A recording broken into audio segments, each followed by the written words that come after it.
Good morning. Okay, looks like my camera is working again. I had to do a meeting yesterday um, using some sort of Microsoft product other than Zoom. At least we started the meeting that way. And after the meeting, I couldn't get my camera to work in Zoom until I shut my computer all the way down and restarted it. And it was like that software took over my computer. So first thing this morning, I uninstalled it. I can't remember the name of it, but it was some special Microsoft thing for meetings. And Microsoft Teams. yes, that's it. Have you used that before? Or, No, there's just adverts for it everywhere. oh, okay. Yeah, well, it's off my computer now, so my camera's working again. But that was, I guess it's handy. The administrators at the college use it for meetings where they have to be working on a common document or something like that.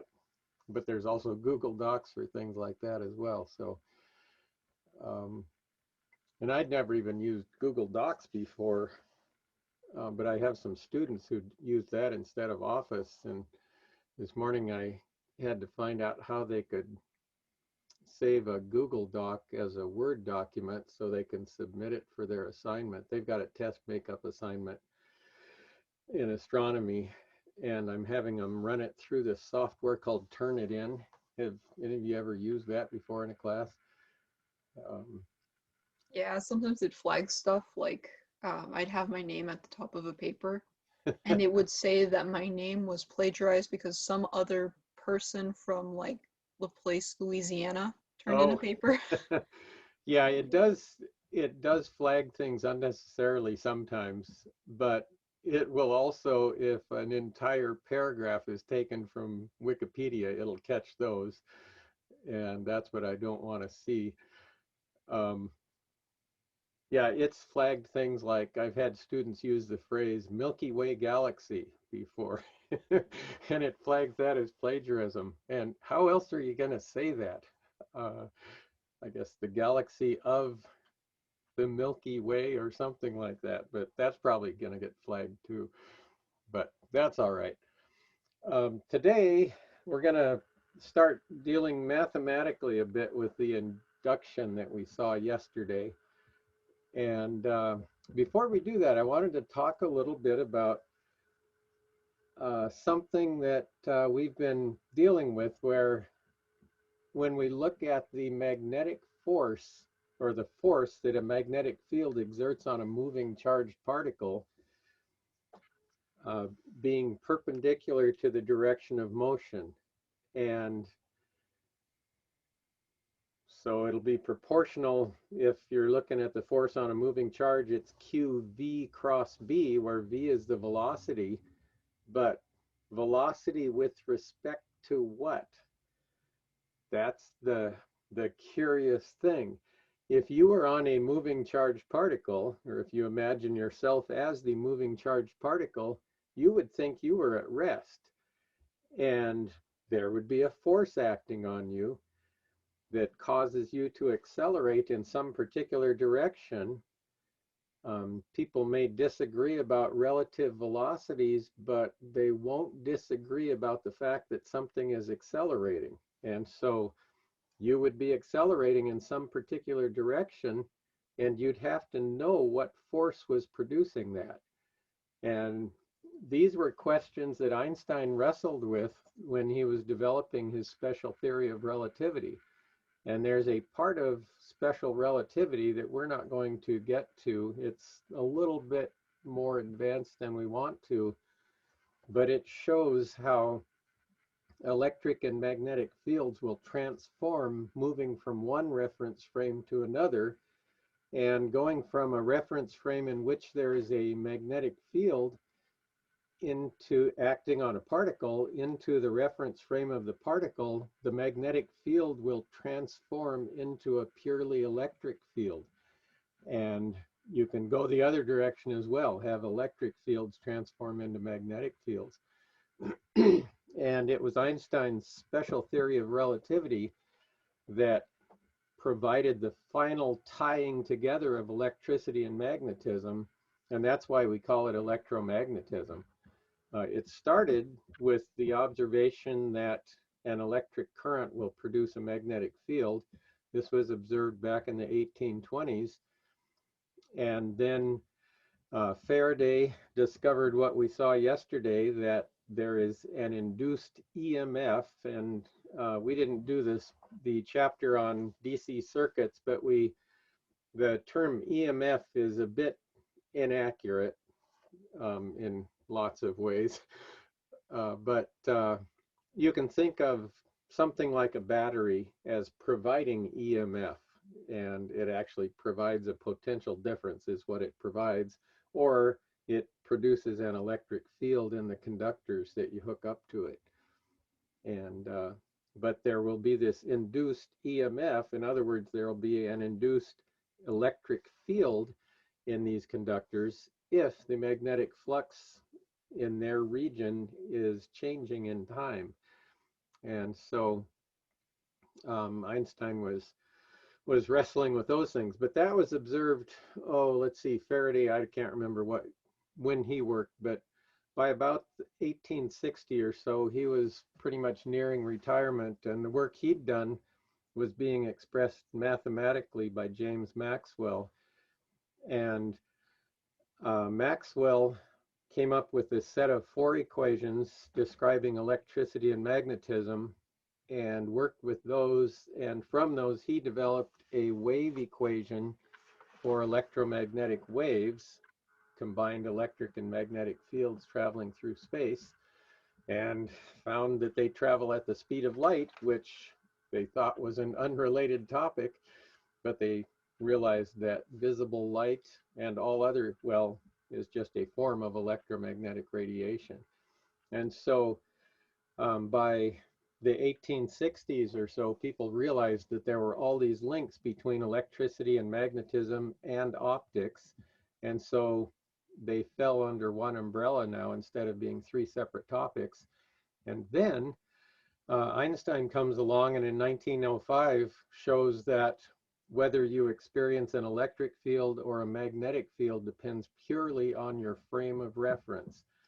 And you can have both acting in some partway between the extremes of the frames of reference, but you can go to one frame of reference where there's nothing but a magnetic field and another frame of reference where there's nothing but electric fields. And then in between there's all the variations of that. So that's some kind of mysterious stuff. But today we'll be starting to look at the electric induction and how a time rate of change of a magnetic field can produce an electric field. Turns out you can get the same thing going the other direction. A changing electric field will also produce a magnetic field. It's a much more subtle effect, and not one that's easy to demonstrate. The easier one to demonstrate is the changing magnetic field. So that's the one that we'll deal with.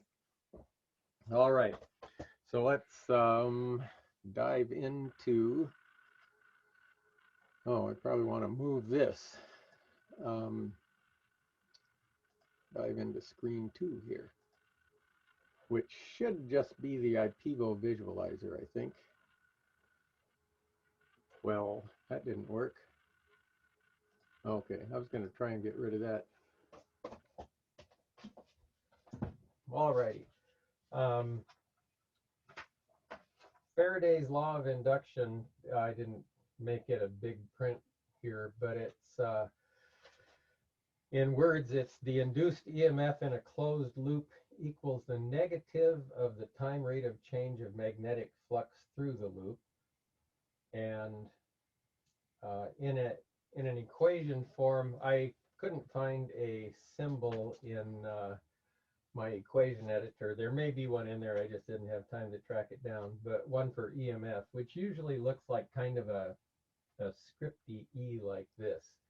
And I made my own font in some software called Corel Draw years ago, but To make this particular symbol, I took a 3 and took the mirror image of it and italicized 3 and took the mirror image of it, and it made that symbol very nicely. But I don't have that font on my computer. I need to remember to download that or copy it, because it works. Except it's kind of inconvenient to use because anything that I post for students isn't going to have that symbol in it. But maybe I can import it into my equation editing software. However, let's try a problem with this. We have a flat circular steel loop of radius 75 centimeters at rest in a uniform magnetic field. That's what this thing stands for. And here's the magnetic field that makes a 60-degree angle with this loop. And let's see, the field is changing with time according to B of t is equal to 1.4 Tesla, whoops, this didn't work, times e to the minus 0.05 seconds to the minus 1. I'll write that out here. Shut the door.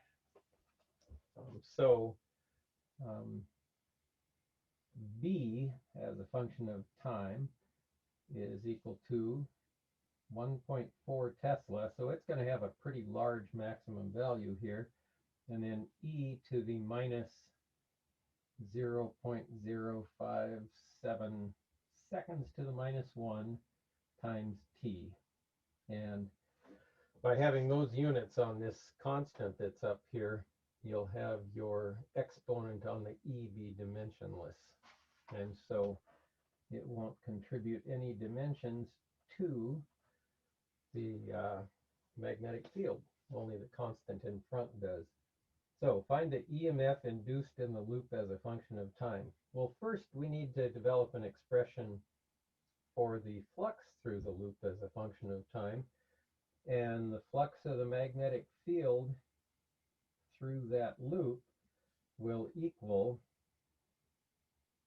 B dot A, where you can see the direction of B there. It's going in that direction. And the direction of A in this case would be, we could pick either up or down to be the direction of A, but we can just let A point in that direction. And because B makes a 60-degree angle with the plane of the loop, it'll make a 30-degree angle with the A vector. So this would be the magnitude of B, the magnitude of A, and the cosine of 30 degrees. Remember, in the dot product, it's the cosine function that shows up there. So that would be the flux of B. And then we've got this expression for what B is as a function of time, and this is the magnitude of B. So let's see, anything else? We haven't calculated the area of this thing. It's a radius 75 centimeters, so A will equal, well, pi times 0.75 meters squared. Hopefully those unit conversions aren't bothering you. I have to remember which class I'm in.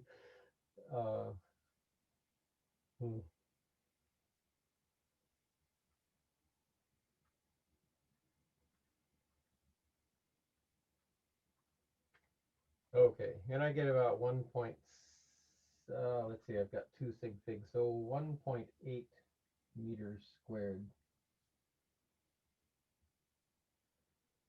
So let's see. That's just going to get wrapped in parentheses, I think. But the flux of B will equal just this stuff. Let's see, 1.4 Tesla times e to the minus stuff times t. We're going to abbreviate that and worry about it when I take the derivative. And then the area is 1.8 meters squared and cosine of 30. And we can combine all the, whoops, 30, not theta, combine all the number parts together there and just have something times the exponential. So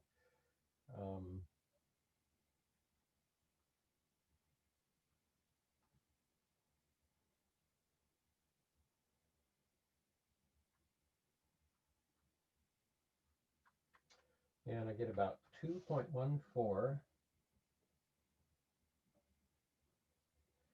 This would be Tesla meter squared times e to the minus 0.057 seconds to the minus 1 times t. And so that's the flux of V, and it's got some time dependence to it because of this expression, this decaying exponential. Well, as a function of time, the induced EMF, I guess I could use this symbol, is going to be the minus of the time rate of change of that. And we'll talk about that negative thing probably tomorrow. We'll mention it. You can read about the introductory paragraph on Lenz's law, and it'll explain the minus sign. But we can do that derivative in our head, kind of, because it's an e to the minus at. And when you do that, you just get the a brought down, which is minus 0.057 seconds to the minus 1. But because we've got a minus sign here, well, I'll keep it at first. But when I take that derivative, well, first I'll have the 2.14 Tesla meter squared. Take the derivative, and that minus 0.057 seconds to the minus 1 comes down. And then I'm still going to have the exponential here when you take the derivative of that. So e to the minus 0.057 seconds to the minus 1 times t, as usual, running out of room on my paper. But that would be it. And really, you just multiply those things together. Yeah, the Avalanche.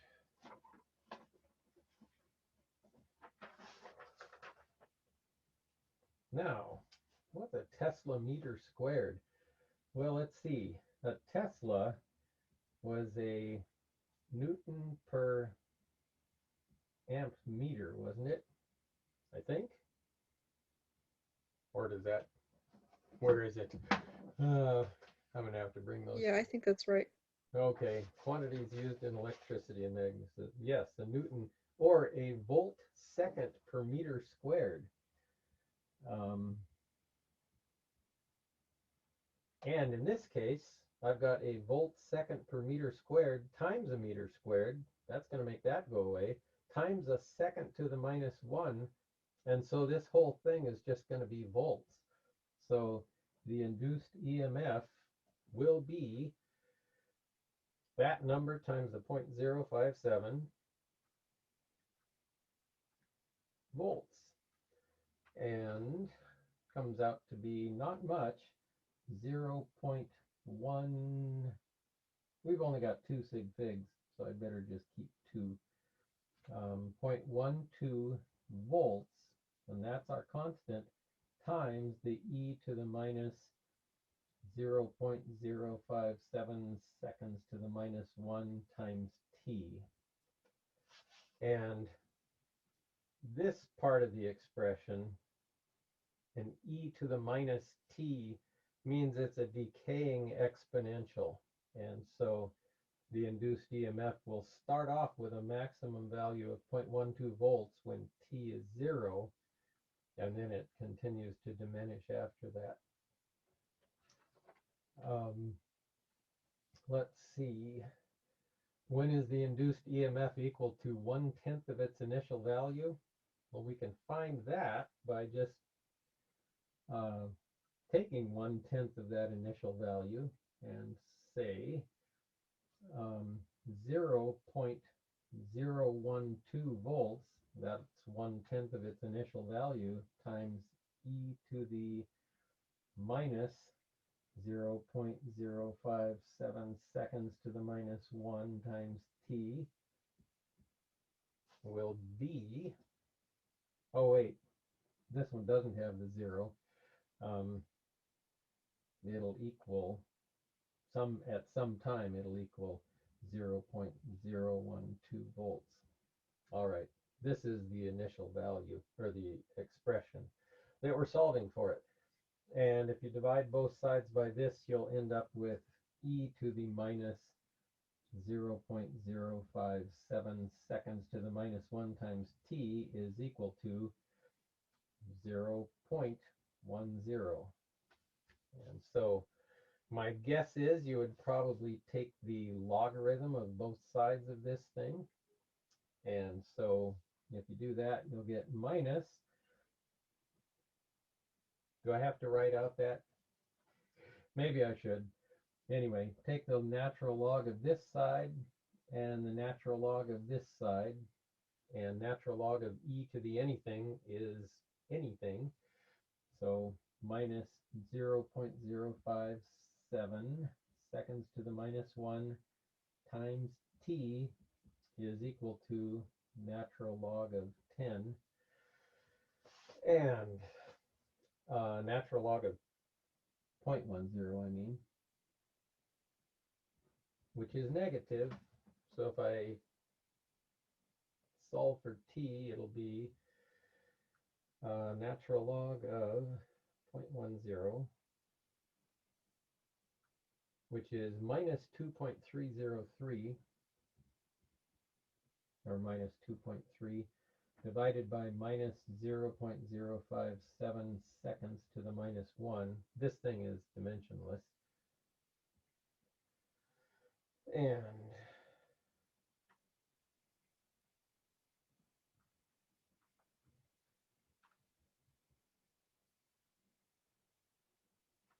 I would get, let's see, looks like 40 seconds, or 4.0 times 10 to the first seconds is what it happens to be, expressed in that many significant figures. Okay, find the direction of the current induced in the loop as viewed from above the loop. So we're going to imagine looking down in this direction. Now, for this, I think it's actually easiest to use Lenz's law, which is actually in the next section, although I don't know what section this came out of. This probably didn't come out of that, but or there's a little section in the book that talks about the direction of the induced EMF, and says you can use that equation that we've got over there, the one that I wrote up there, with some simple sign rules. And here's the procedure. Define a positive direction for the vector area A. Okay, well, I picked the direction that points up there. From the directions of A and the magnetic field B, determine the sign of the magnetic flux and its rate of change d phi sub B dt. And we got an expression for d phi sub B dt. Okay. Determine the sign of the induced EMF or current. And if the flux is increasing, then the induced EMF or current is negative. If it's decreasing, d phi sub B dt is negative, and the induced EMF or current is positive. Finally, determine the direction of the induced EMF or current using your right hand. Okay, well, in this case, we're going to have we've got a decreasing flux of B. So we're going to have the sign of d phi sub B dt is negative in this case, or actually positive in this case. So we'll have a positive EMF and a positive current, and as viewed from above the loop. And so we're going to come and take a viewpoint up here, looking down at the loop. And from down at the loop, we see the magnetic field coming out at us but it's decreasing in time, and the induced EMF will be in this direction. It'll cause current to flow from above the loop in this direction because that will be what it is. Now, here's something that does. We have a magnetic field here coming out of the page at us in this direction. The induced EMF will cause a current in the loop that tries to maintain, or that acts in a way to maintain, the flux of the magnetic field through the loop. And that's what Lenz's law more or less states. The direction of the induced current will be in a direction to oppose the change that produces it. So if you have magnetic flux out of the page toward us that's decreasing in time, there will be an induced current in this direction to oppose that decreasing magnetic flux. This takes a while to wrap your head around, so you may want to do some reading in this section and be thinking about this stuff. It's pretty complex and abstract to boot, so we'll see what we can do with that. But this let us do a derivative on something anyway. Kind of a made-up situation, but that's all right. Now, here's another one. We have a square copper loop, 10 centimeters on a side, is located in a region of changing magnetic field. The direction of the magnetic field makes an angle of 37 degrees with the plane of the loop. This is a weird, well, I guess it's not too weird. It's not exponential like the last one. So here's our square loop here, and the magnetic field makes an angle of 37 degrees with the plane of the loop. So I'm going to imagine that my A vector is just perpendicular to this thing. And then I think we have to assume that the magnetic field is uniform over the area of the loop. They don't tell us otherwise. And this angle, this is B. This angle is 37 degrees, which makes this angle 53 degrees, like that. And so that's the angle between A and B. And the flux of B is going to equal A dot B or B dot A. The dot product is commutative. So it'll be magnitude of A, which is just the area of the loop, times B, and times the cosine of 53 degrees, which if I remember right is 0.4, but I'm not sure. Nope, 0.6. Okay, I knew it was part of a 3, 4, 5 right triangle, and to two significant figures, it's actually 0.6. So we will have, well, 10 centimeters on a side is 0.100 meters on a side. So 0.100 squared times the cosine of 53 times the magnitude of B, which is 0.1,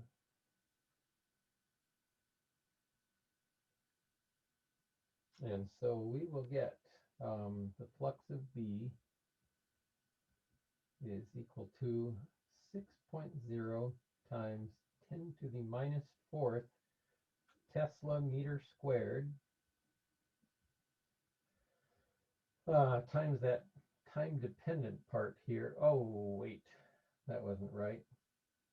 I forgot there was this stuff on here. Okay, have to do this different. It's just going to be 0.100 squared times the cosine of 53, which is 6 times 10 to the minus 3rd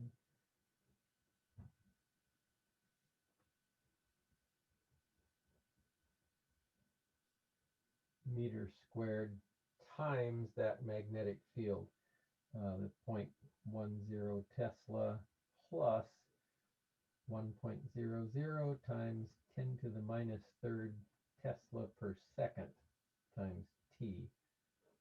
So it's a little bit more of a complicated expression. And we're supposed to find the induced EMF in the copper loop for times T greater than 0. Well, this actually isn't as hard as you might think. Because all I have to do is take a time derivative of this, a negative time derivative of this. So the induced EMF, which we use that symbol for, will be minus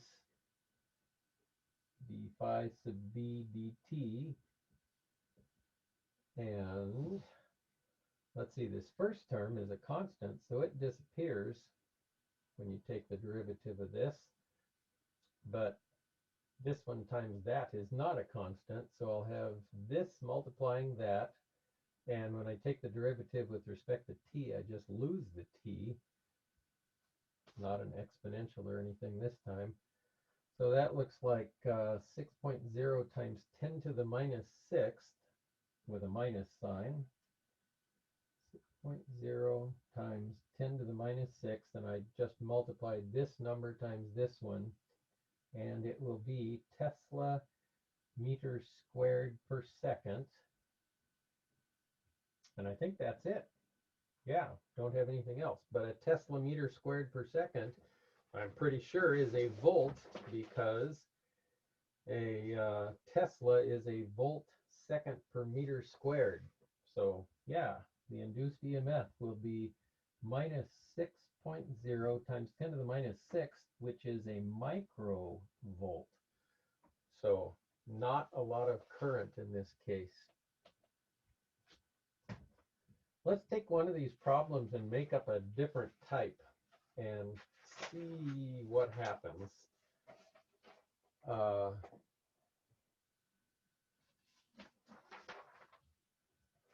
I'm going to imagine that I have a region of space where I'll just make a horizontal line here. And in this region of space, there's a uniform magnetic field going in this direction. So here we're going to have a uniform magnetic field.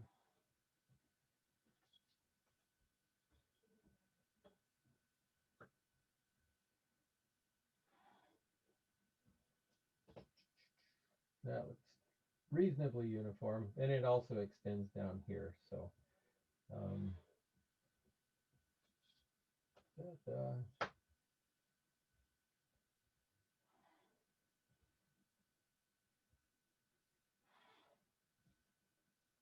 okay, so uniform magnetic field, and let's make it something that's not too big. That's the magnetic field, and the magnitude of the magnetic field is 5.5 times 10 to the minus 4th Tesla. Okay. So that's about the strength of the Earth's magnetic field. Near the surface, in some places, we'd be in a place where it points horizontally, although that's not so critical. But we're going to have a loop here, and we're going to spin the loop. So that represents the loop, and we can just imagine that it's pegged through the center and that it rotates in this direction with some particular angular velocity, and let's let omega equal, let's see,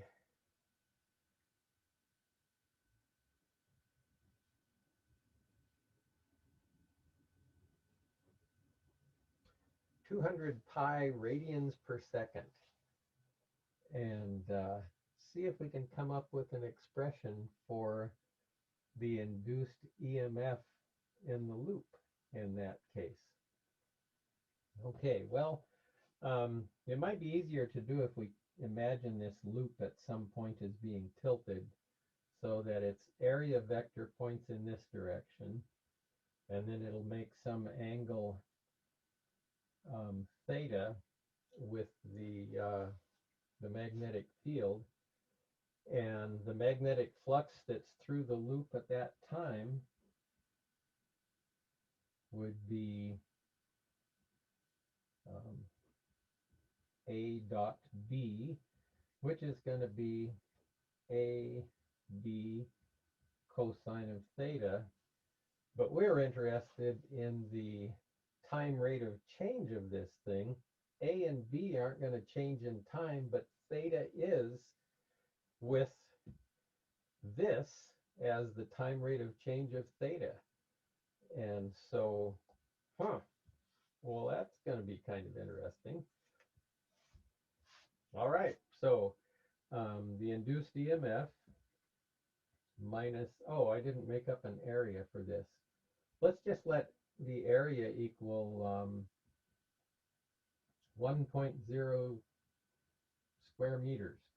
So it's either a circle or a square that has sides that are 1 meter on a side, or it's a circular with some other circle with some other area, but that's its area.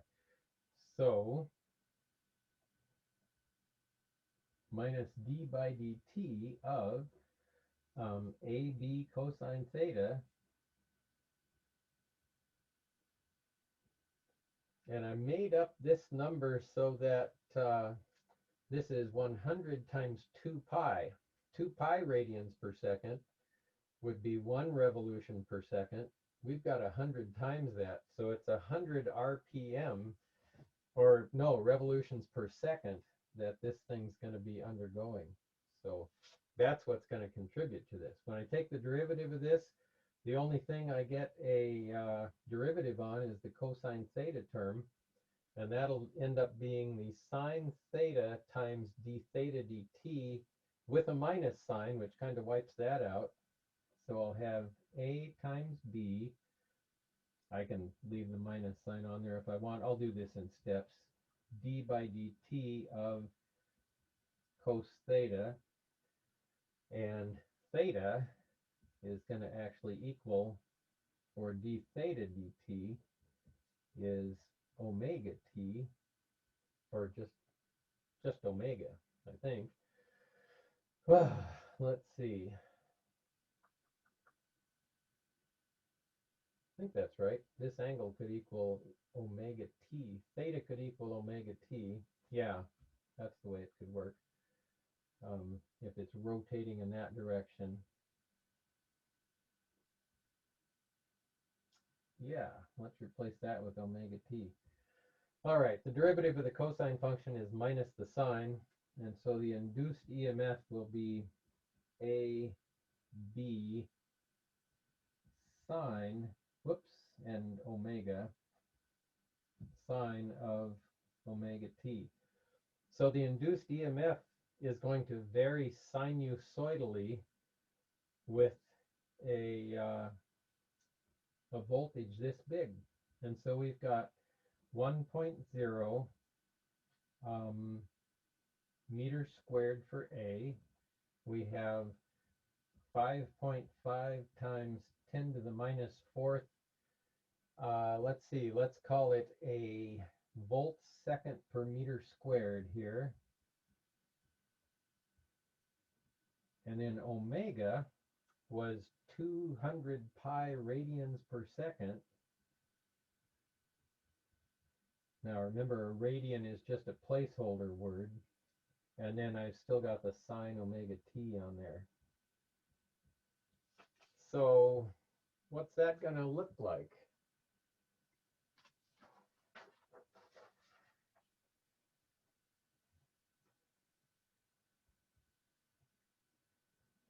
If I multiply all that stuff together, let's see, I'll get 5.5 times 10 to the minus fourth times 200 pi.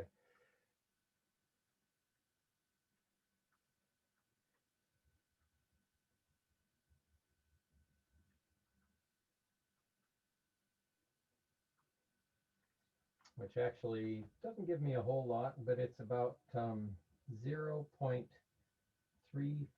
volts times the sine of omega t.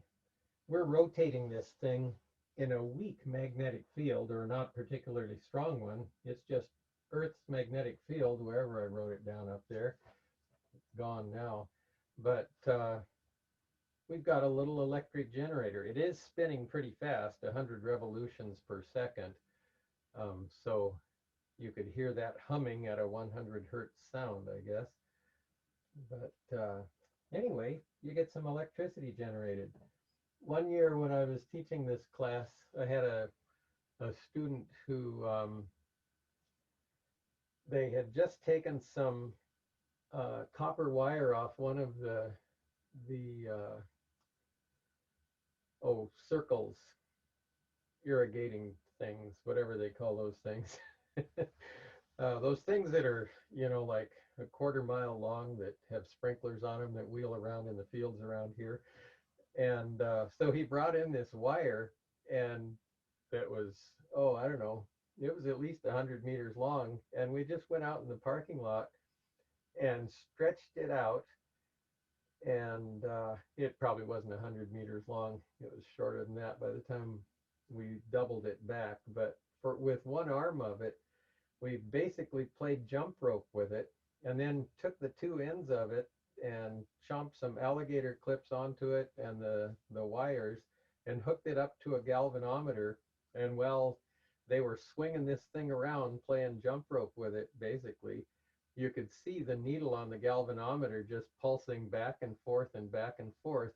And it was the Earth's changing the Earth's magnetic field through this changing area of the loop of wire that was experiencing a changing magnetic flux through the loop of wire.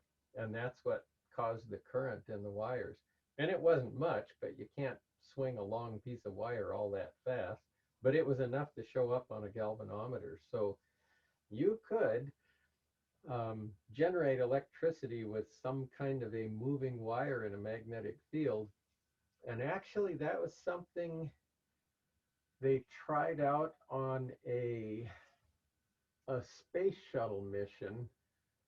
Oh, let's see. I think it was back in the 1990s.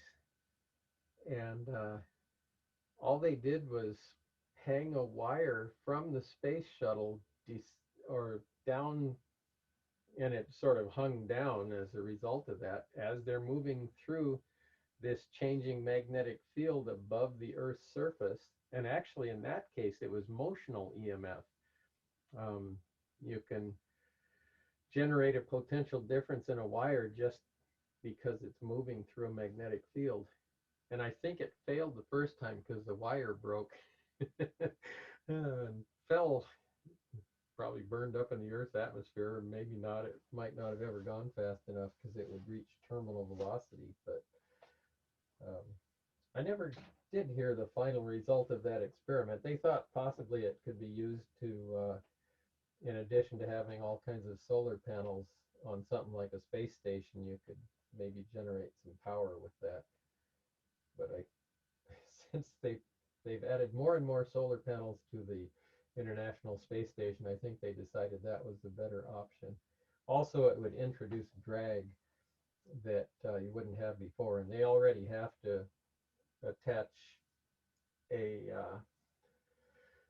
the things that go up there to deliver groceries to the space station and stuff. They'll have them fire their rocket engines to raise the altitude of the space station every once in a while, because even at that altitude of 250 miles up, which is about what it is, there's still air, and on a huge thing like that, it still slows it down. Okay, those were the only three problems that I'd thought up of for today, but we'll spend some more time with this stuff tomorrow. Check out some of the early problems in the back of the book. I guess you're going to need it. Oh, I did put up a new assignment. Okay. I don't know if I told you that or not, but I did, I think. So there's that. But also, just for more basic problems, check out some of the odd numbered problems in the back of the book for chapter sections 1 and 2, and try some of those. And there are situations kind of, in fact, 2 of these were from that, and this one's similar to that. So try out some of those things. Okay, any questions on that? Let's see, today, I think everybody who responded, at least, who wanted to take the makeup test could do a makeup test this evening at 7. And so I'm leaning in that direction. And then today at 11:30, we can go over the problems on the first version of the test that you saw. The one that you'll be taking will be testing over similar skills, but they're not going to be identical problems. So you want to acquire those skills between now and 7 o'clock tonight if you're doing the retake. So we'll do that then. And so anyway, in an hour and a half, I'll be able to get back online. I'll be done with my Physics 114 class by that time. So see you then, some of you. Otherwise, I'll see you tonight. And trying to think. At some point here, I want to be posting a lab for this week, and I can't remember, or did I? I can't remember. I'll have to look, and I forgot. Oh, I know, the circuits lab. Yeah, I've got to get that thing posted. So this is a crazy week. They're all crazy. So I'll see you then anyway, or at 11:30.